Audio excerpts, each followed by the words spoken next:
Hoy, queridos amigos, hablando sobre la muerte súbita, es un tema delicado, es un tema difícil, pero que tenemos que platicarlo, tenemos que conocerlo, sobre todo porque ya hemos escuchado a los especialistas decir que sí hay formas de prevenirlo, que podemos conocer de alguna manera, no el momento, obviamente, sino cómo podemos nosotros cuidarnos mejor, cuidar a nuestros hijos para poder prevenir dentro de lo que se pueda una situación como esta. Sin embargo, también queremos compartir con ustedes otro de los casos que encontramos y que llama la atención para analizar también ¿qué es lo que pasa después con la familia? ¿Cómo funciona las emociones, los pensamientos, el proceso incluso de duelo, si se da igual o no a una muerte de otro tipo? Vamos a ver este caso.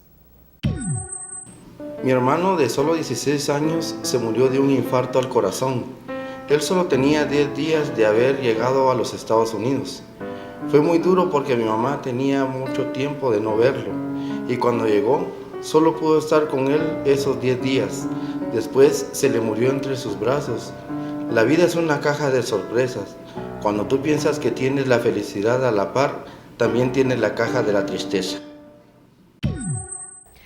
Casos dolorosos, porque efectivamente quien nos los narran son los familiares, personas que aún resienten y les duele y no entienden por qué esa persona se fue de repente. Me encuentro junto a Cristina Rodas, ella es máster en psicología clínica y especializada en duelo, entre otras cosas. Gracias por estar otra vez con nosotros, Cristina. A ti, gracias. ¿Cómo estás? Bien, bien, gracias. Queremos entender un poco ¿qué pasa en la familia cuando de repente, por ejemplo, el caso de alguien con toda una vida por delante, 16 años, de visita además, Claro. de repente cae y fallece? ¿Qué pasa en la familia?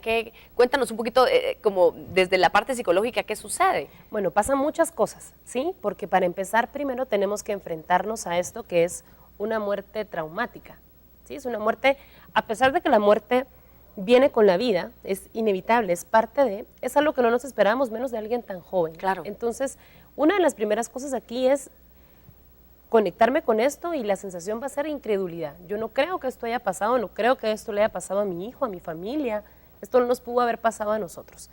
En segundo lugar, además, lo que viene de la mano es todo lo que tú comentas, que es toda la expectativa de vida cuando tenemos a alguien joven o cuando tenemos un niño, como habla el doctor. Claro. Entonces, pensemos en una mamá, en toda la expectativa también que puede tener sobre un hijo, en un hermano, en una hermana, del acompañamiento. En este caso, por ejemplo, el hermano no está cerca, entonces también todo el deseo de que esté ahora con nosotros, de que nos acompañe.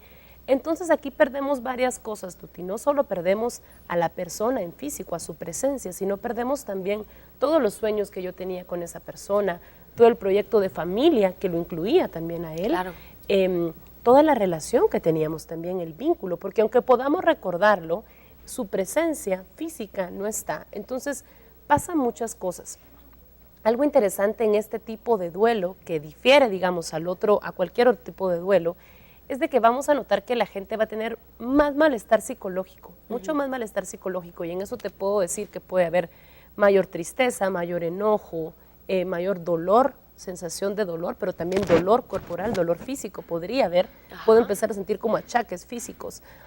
Y eso está relacionado porque esto no lo esperábamos, ¿sí? Simplemente se nos vino y ahora hay que afrontarlo. ¿Duran más los duelos de este tipo o no tiene nada que ver? Lo que se diferencia aquí es quizá el nivel, digamos, de la emoción que puede presentarse. Puede haber emoción en mayor proporción. El tema del tiempo es complejo, ¿sí?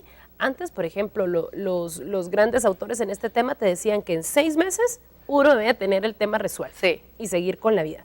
Lo que vemos generalmente en la práctica y en la clínica es que el tiempo es tan subjetivo, Tuti, porque el tiempo interno, el tiempo en el que yo proceso la pérdida de un hijo, no lo puedo comparar con cómo otra mamá lo procesa. Por supuesto. Entonces, no es tanto un tema de tiempo, sino como en la emocionalidad que va a venir acompañado, puede ser una emoción que venga mucho más fuerte, ¿sí? ¿Qué deberíamos o cómo deberíamos acompañar duelos de este tipo? Aunque no seamos expertos, pero a mi amiga le pasó, y quiero que respondamos esta después de ver este otro caso que vamos a presentar a continuación. Lo ponemos y luego platicamos entonces de qué hacer, cómo acompañar un duelo o cómo entender este duelo y atravesarlo de una mejor manera. Estábamos celebrando en el patio junto a mis padres y unos amigos. Almorzamos y luego mis hijos cantaban, tocaban guitarra, todos muy felices. Mi hija sube al baño y en eso mi padre se asfixia con la comida, lo ayudamos sacándole la comida y no reaccionaba. Sale mi hija del patio, lo ve y dice, a ver, yo ayudo a mi abuelo. Se desmaya. Bueno, eso fue lo que todos creímos. Trato de hacer de que reaccione, pero ya estaba helada. No podía hundir su pecho para poder hacerle RCP. Luego mi esposa no le podía abrir la boca.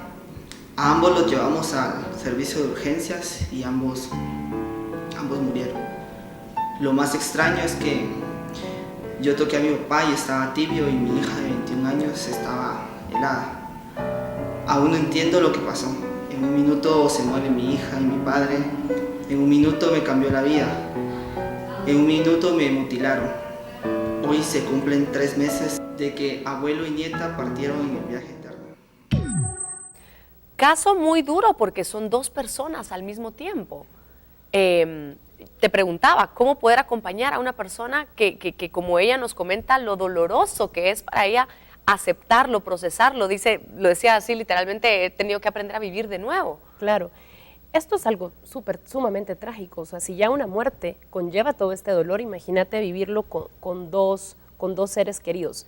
¿Cómo acompañarlo? Esa es la pregunta del millón y creo que es la pregunta que nos hacemos todos cuando nos toca acompañar a alguien en un velorio. Que no sabemos ni qué decir. ¿Qué digo? Claro. ¿Qué digo? Voy, pero ¿qué le digo? ¿Verdad? Entonces, algo importante para la familia o para la gente que esté viviendo esto, primero es no juzgar, ¿sí?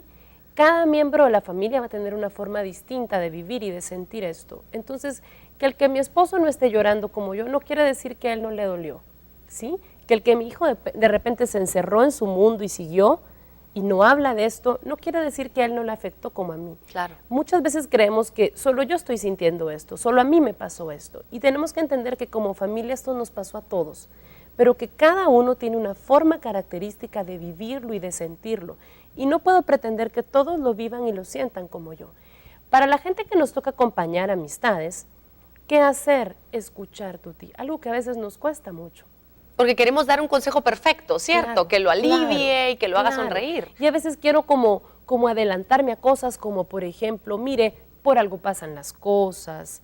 Entonces, a veces meto a la gente, la gente ya está rumiando con una cantidad de pensamientos, Claro, claro. ¿sí? Que son suficientes como para que yo le meta otros, ¿sí? Que Sí. la puedan complicar más. Sí. Entonces, el simplemente sentarme, escuchar, dejar que exprese. A veces, Tuti, nos pasa que a nosotros nos incomoda el dolor del otro. Yo no puedo con tu dolor o yo no puedo con tu tristeza, entonces te digo, no llores, mira, Claro, tranquila, claro, ya claro, pasó, sí. ya pasó, hay que seguir con la vida. Y no puede ser así, yo tengo que preguntarme, a ver, o sea, si puedo acompañar escuchando, soy un excelente acompañante, dejando que el otro me diga que está molesto, quizá que hasta esté enojado con la vida, con Dios, permitirle eso, porque es parte del proceso y más adelante él va a ir encontrando sus propias respuestas. Yo no tengo las respuestas para él. Claro. ¿Sí? Antes de irnos a la pausa te pregunto, ¿es lo mismo una muerte súbita como las que hemos estado platicando hoy, que hemos escuchado además, a una muerte por asesinato, por ejemplo, o un accidente, que son de repente también, que la persona estaba Claro. bien y de repente se pierde esa vida? Sí. ¿Hay alguna diferencia entre estas dos? La investigación lo que dice es que es distinto. Cuando tenemos un homicidio, por ejemplo, un asesinato, lo que ve la investigación, lo que nos muestra la estadística es que el malestar psicológico es mayor, que la dificultad para procesar esto es mayor. O, por ejemplo, en el caso de los desaparecidos también. Alguien que desapareció y uno no sabe si está vivo o muerto. Claro, claro. Eso podría ser mayor. Solo cambia el malestar, ¿sí? El malestar psicológico que tengo o el nivel emocional en el que me manejo, pero no cambia todo lo demás. Todo lo demás es el mismo proceso, ¿sí? Es el mismo proceso de enfrentarme a la pérdida, poder aceptar que esto me pasó y me pasó a mí y que ahora tengo que vivir y configurarme de una nueva manera con esto que me pasó. Definitivamente. Hoy estamos hablando, amigos, sobre muerte súbita y te voy a pedir que te quedes un poquitito más para seguir platicando. Nos queda un bloque en donde estaremos hablando también de los deportistas. Ya lo mencionaba los médicos anteriormente, de que a los deportistas hablaban de los niños, pero hemos visto, por supuesto, y han salido escándalos también de deportistas muy famosos y otros no tanto, pero que igualmente han fallecido a medio juego, a medio partido. Y de eso también vamos a platicar con un especialista, así que le pido por favor que siga en sintonía de nuestro programa. Gracias, Cristina. Te quedas, por favor, Gracias. y seguimos después de la pausa.